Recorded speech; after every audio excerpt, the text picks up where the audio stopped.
look at the Wali Songo.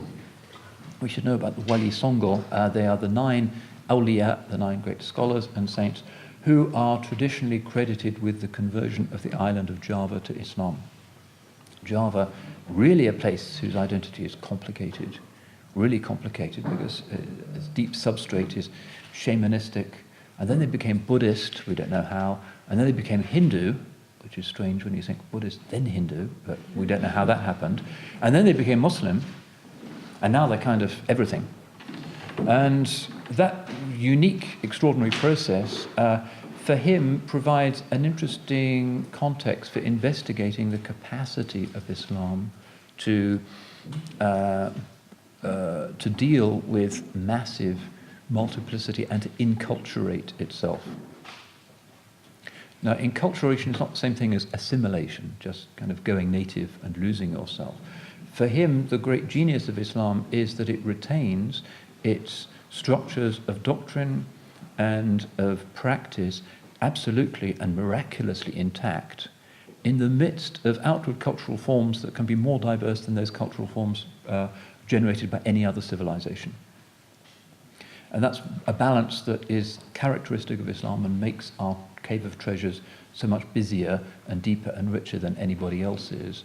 If you look at the way in which Islam came to those places, it came through the Wali Songo, the 9 saints, and their strategy was to say, take people to what is deepest in religion and don't waste their time with the surface things. That'll come later, and it's not the most important thing.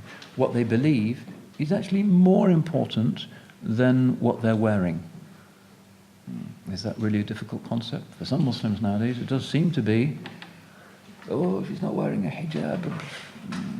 What if her iman is better than your iman? What then? Oh no, this is because that's what Islam is. It's just a kind of badge of identity for so many of us. Sonan Bonang, significant because he, first of all, you'll notice how about the first thing they do is to change their names. He doesn't want to be Maulana Makhdoom Ibrahim any longer. He knows that'll get in the way of taking his people down to the depths. When they lived, 90% of people are Hindus or syncretistic kind of animists or whatever, a big task for the da'wah. And don't march around in Yemeni or Moroccan clothes. What could that mean? Wear the Javanese clothes. So these Wali Songo were famous for magnificently dressing in the magnificent sort of Indic dress of the Javanese.